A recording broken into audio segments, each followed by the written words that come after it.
Some of the best wineries and winemakers, people doing more established, standard vinifera sort of wines, some people doing more experimentation, working with hybrids or working with unique products or packaging. So I think it's a pretty broad spectrum, because that is a lot of what Colorado is it's experimentation mixed with history and tradition.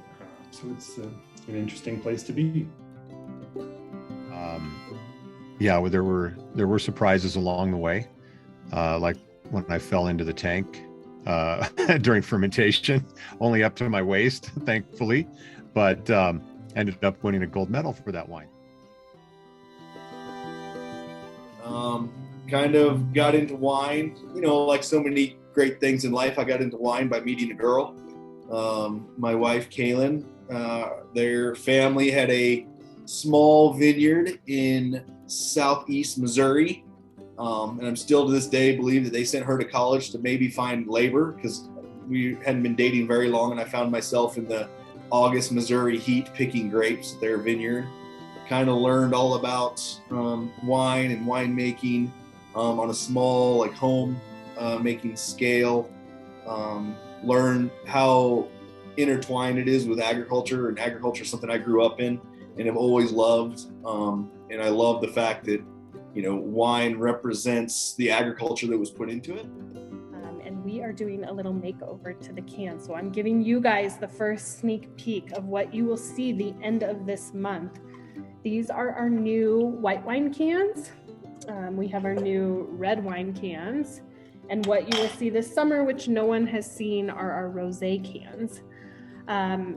The idea behind this label is we obviously have a woman on the front and a monkey on her shoulder, so we'll never steer clear of the monkey behind it, but we believe that we want people to know that we are more than just a wine brand.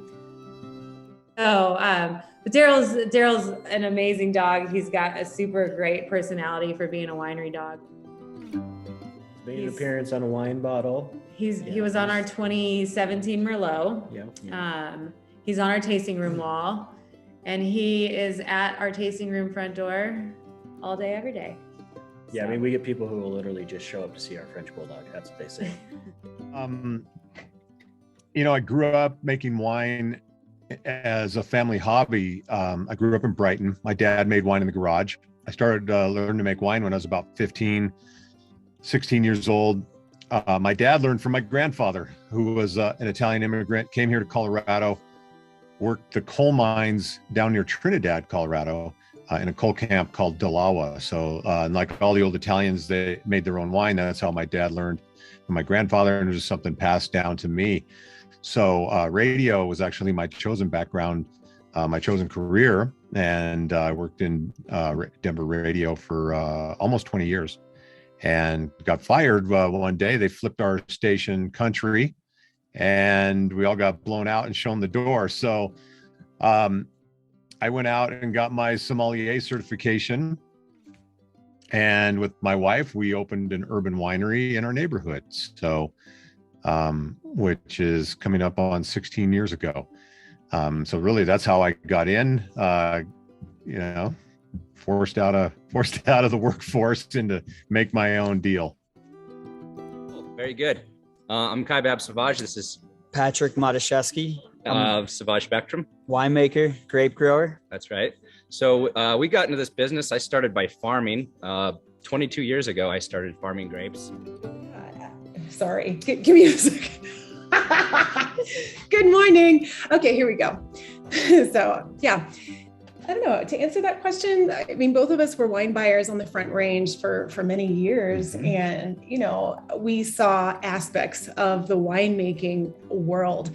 And for how we got into it, there was a combination of some skills picked up from internships when we would, take vacation time and go and work in a vineyard, go and work in a winery. And it was a combination of that very small, narrow skill set. I look back and I think, wow, it was really kind of bold and crazy to say we can jump from being wine buyers and tasting, hundreds of wines and talking to guests to running a vineyard, and from having a small backyard farm, if you will. It was really a garden where we, had a lot of tomato plants. We thought, if we can grow things well, if we can do this on a small scale, we can scale it up. And it takes that, I like to call it crazy faith. It's a little bit of crazy, or a lot of it. And it's really a circuitous story of two brothers and how we got here. There was no wine in our background whatsoever. And neither one of us really became exposed to or learned about wine until we got into our college years. My brother and I were really polar opposites. We had nothing in common. Again, I went off to a military academy. He went to a very liberal school in Chicago to learn to be a novelist. That's kind of when we looked at each other and said, well, why don't we start a winery? We opened up our second location here in Colorado about 3 years ago, a development called the Dairy Block in downtown Denver. And really shortly after opening, learned a lot about Colorado wine and have kind of ventured into that market. We specialize in two different areas of the wine business. We do what we call our avant-garde style of wines. A little different, we do some bourbon barrel aging. We do some rye whiskey barrel aging. We also use tequila barrels. And those wines are our most popular. We have a Merlot that's bourbon barrel aged. It probably outsells any other wine we make, probably 2 to 1. And we have a couple of others, a Cab Franc that we do in a rye barrel. And then we also do a Chardonnay that is tequila barrel aged. And those are also wildly popular. Our family started here in 1907. My great grandfather, Joseph Yeager, pursued his dreams to move out west and settled down in the scenic Grand Valley and started growing fruit. And he helped build the canal structures here and used the Rocky Mountain snowmelt to work with these high altitude soils up here, because as he grew, he just found that it was a totally different growing region. So Joe's granddaughter married my great grandfather, who is Harry Talbot, and that's when the family became Talbot Farms Incorporated. So the family organization has grown. We've grown multiple different fruits over the year, predominantly apples when we first started, but also standard Alberta peaches. Most of the valley grew standard Alberta in the past, and now we grow 40 different varieties of peaches. We grow pears, we grow apples, we grow cherries, and wine grapes.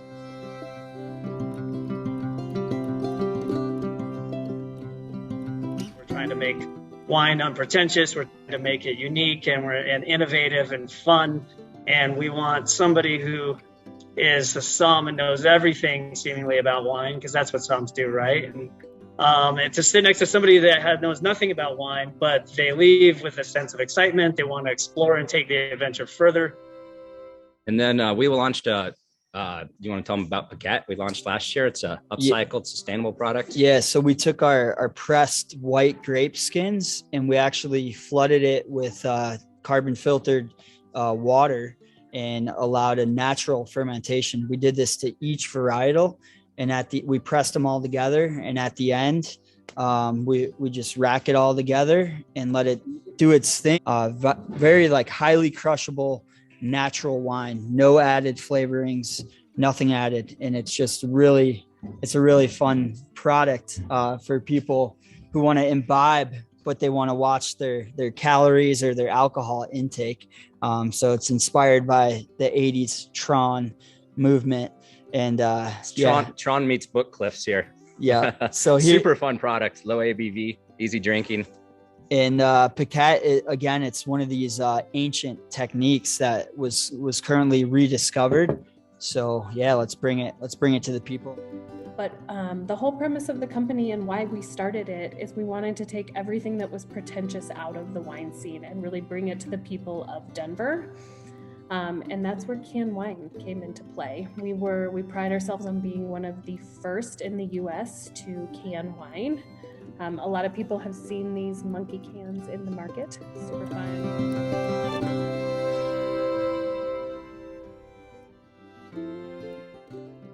At this point, we have a white blend, a red blend, a rosé, and a rosé with bubbles. But soon this upcoming year, we'll be releasing our peach and our peach with bubbles.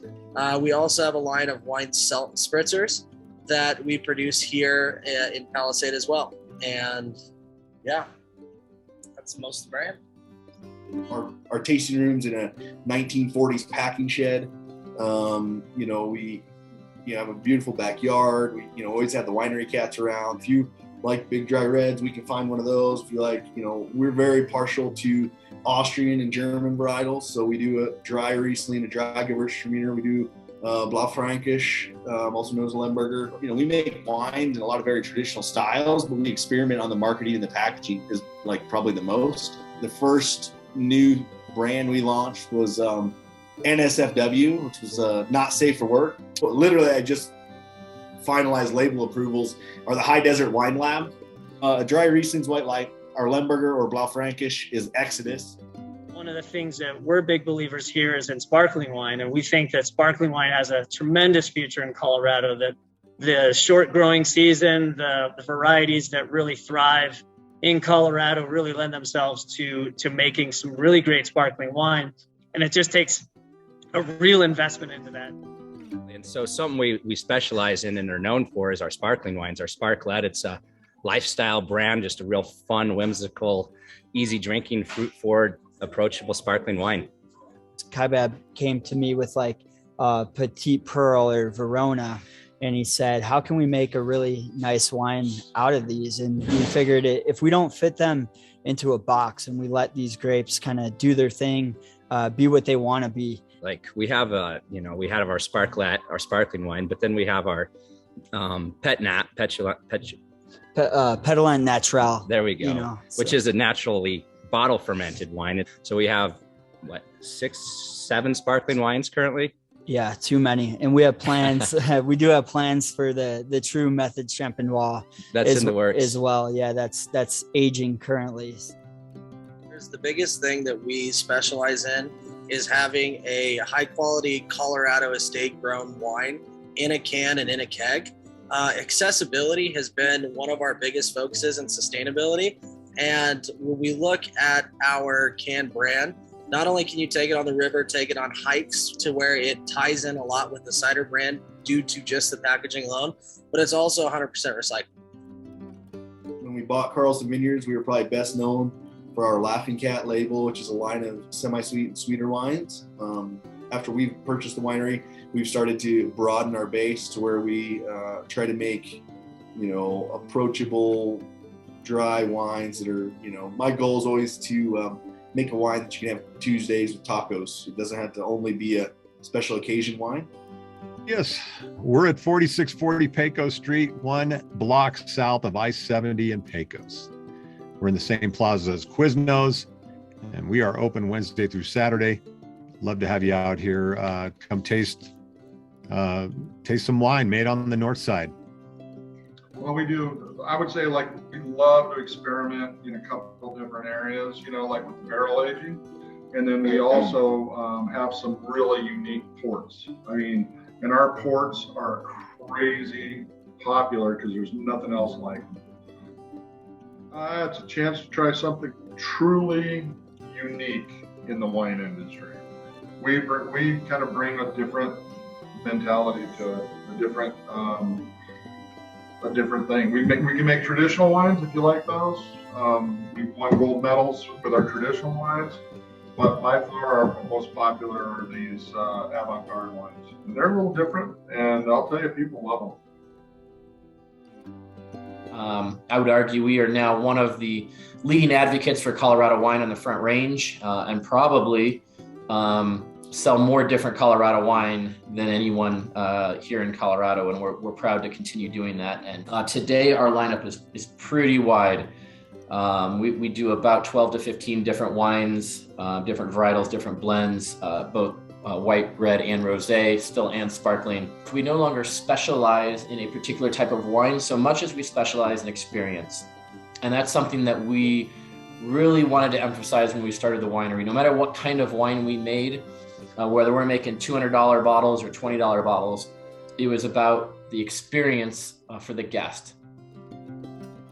For those who have not been to Infinite Monkey Theorem, we do have a tap room here in Rhino that we want people to come down and explore. The bartenders are fantastic. We're very non-traditional. We don't want to be anything that sometimes people stereotypically think of the wine industry. So when you walk in, you see our hipster male bartenders, sometimes in a Mariah Carey shirt or a cat t-shirt, and they will chat with you about anything and everything that you want to talk about. We'll go get Fiano, because all of our chickens are named after grapes or a winemaking term. And she's my therapy chicken. And she is the most docile chicken. So we get farm fresh eggs every day. We've also got another little guy down here. This is Captain Murphy. He is our border collie. And they do have a little Instagram account. They love making reels. So their account is Murphy and Leela. Murphy definitely, he's a sweet bear, okay? But he is a vineyard dog. So he goes out and he gets critters.